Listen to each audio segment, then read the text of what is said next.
Welcome to Subramani. I got a very good response on when I spoke to doctors about the why doctors are not very rich, and I was reading from this book, so that enthused me to read one more case study, largely saying instead of getting into what doctors should do in their practice, I some case studies, so it has what to do and what not to do. So today I will talk about one professional, one doctor, what she did, how her practice grew, etc.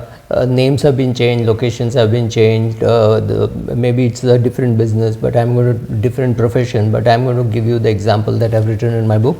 Yes, this is a real life story, and the names have been changed. So it starts like this, saying Sharmila Parmeshwaran was one of the quietest girls in the batch, and she actually she was a friend, she's my neighbor's friend, so that's how I know her. And she was a dentist, and she did her masters, and then she started her practice. But luckily or unluckily, she got married to a boy from a different caste community, and the families were not very happy. Remember, this was really long back in the previous century. So so to say, they got married, and the boy was from a very successful business family, and the girl, as I said, is a dentist and a senior dentist, in the sense that she had qualified. She done BDS, then she did MDS, and then she would continuously go abroad. I mean, this I'm saying later on after the marriage, that she would continuously go abroad and keep adding to her skills. But it was very important that her husband put in his money and bought her a very successful practice from a retiring dentist in Breach Candy. They were doing very well, and then because they could afford, she added more chairs in different locations. So Mumbai, Delhi, right, she conquered a couple of places. Then by the time the husband's business was doing very well, so much so that he could leave the business, even though it was a family business, he stepped out of the business and started supporting her. Imagine the family was technologically advanced enough that sometime in the early 2000s they set up their own website, right, quite unheard of, right. So thanks to the financial backing of the family, they could invest more in real estate, they could invest more in chairs, they could invest in more in people. And here, this I have to read out because I had asked her, and she said she added an orthodontist, a cosmetic dentist, a pediatric dentist, a pathologic mouth anatomy specialist, periodontics dentist, and an endodontist, and a prosthodontist to her dental practice, right. So many people were on her beck and call, and she could hire some people, she could have some people on as full-time employees. She had added more dentists, so she could increase her timing. She of course had to corporatize, so there was a corporate, there was a chartered accountant, there was an MBA, right, looking after the processes, looking after the administration.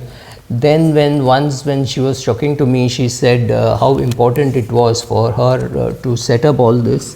I mean, she had a monthly newsletter. She would go visiting schools and talk about that. She had others who would just do that and drive patients.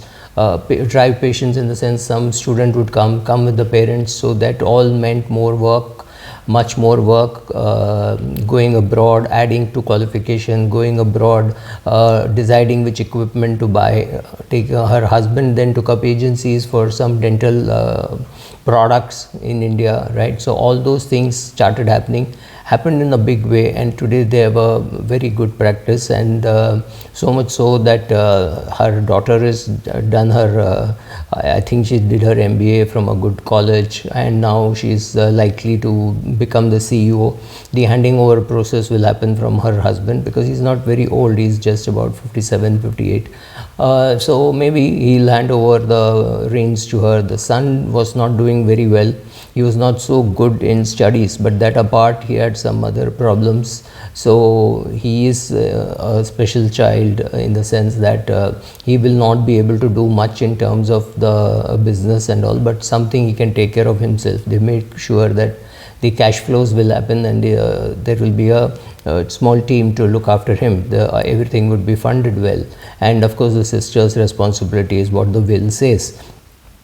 This apart, what has really happened, when I was talking to her, she said success in practice is not just because of academic qualification. I think that's very important for many doctors to realize, because when doctors talk about another doctor who has bought an Audi or a Mercedes, it's like, oh, you know, in 7th standard he failed, or he got such poor marks in maths, or something like that. People think, which is true not just for doctors but generally in our houses also, that academic excellence will mean business excellence, will mean a lot of money. Not true. They are not really connected. I'm not saying that you don't need academic excellence, especially in professions like doctor. You need to have good academic excellence, but it's far more important that you have a very good communication skill. You need to have very strong administration. I just recently came across a doctor who was selling his practice, and we found a tremendous amount of leakage. I'm not talking of the geography and location and all the deal has gone through, but the doctor has earned much less than what he should have earned, right? He said, this is my practice, this is how much I earn. He was being conned by his administrative staff dramatically, right? I'm not getting into the details because the deal is on and the deal has already happened, but I don't want somebody to get ideas because I've been involved in the deal. But tremendous amount of loss of revenue by the doctor simply because he was not paying enough attention. So in this case, what has happened is this dentist was not paying any attention, but her husband was paying full-time attention to all the administrative portions, including recruitment, training, making sure that all the payments are by check only or credit card or things like that, and making sure that a lot of taxes was paid. If not all, but 80-90% of the taxes were paid. Sorry, which is not very likely happening in many doctors' cases. So being organized, being good at record keeping, keeping good records for income tax purposes, all that helped when they needed some more funding to grow. And a lot of the funding happened in-house, in the sense his own brother, her own brother, all of them wanted to chip in, and they all chipped in, and the practice grew. So much so that today they can, if they want, sell off their practice for a huge sum. Now this is got with maybe 20-30% of her skills, then maybe 60% or 30% of her communication skills, and the remaining 40% is her husband's administrative and marketing skills of everything, right from recruitment, right from training, tying up with colleges, getting good people, good staff, training them to work, right, so negotiating well with manufacturers for buying those chairs, whatever, all that is required.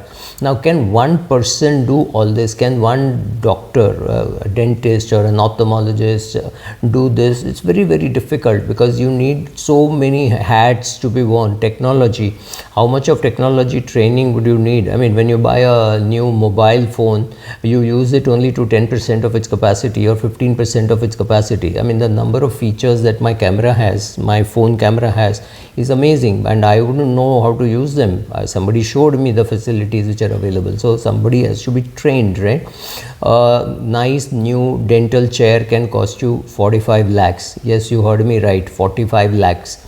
When you buy an equipment for 45 lakhs, it has a lot of features. The question is, how much of training do you go through for using those equipment, right? You can't just buy an equipment and hope that you learn. Today, even for when you buy a car or buy a camera, the amount of reading, watching YouTube videos is so important to know that you don't mess up, right? Halfway on the highway, you cannot say, "Gadi band pad gaya." New car, right? You don't know how to operate it because some switch you pressed or did not press or something like that. So much of getting your staff to be trained on that, retaining the staff, paying them a bonus, all this is part of your practice. You cannot do well in practice just by being yourself, or just by saying, oh, academically I was all India first, or which happens only in Hindi movies, that in medicine you can get an all India first. But whatever, you first in university, you topped the university, you did very well, you got gold medal. That's fantastic, but that's just the beginning. After that, you need to develop good communication skills, accounting skills, administrative skills, because you're only partly a professional. The other part of you is you're an entrepreneur. So the entrepreneur in you has to know how to do all these things. Otherwise, it's going to be very difficult to be able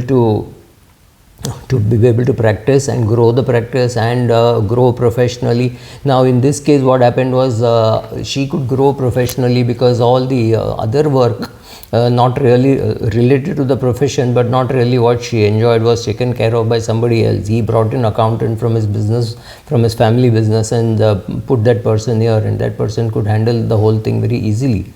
Then you start paying your taxes, you keep all your invoices, you make sure that there is no leakage happening. All this is not very easy. Not very many doctors have the skill to be in the business of being in practice, right? Being in practice is being a professional. As a professional, you need a lot of support. You need to pay attention to all that. I'm not saying everybody can do this, but at least get some administrative assistant who takes care of all this. Somebody who comes maybe once in a week and organizes all your financial papers, all your business papers, all your personal investments. So knowing when to invest, how to invest, all this is part of your overall success, right? Thank you.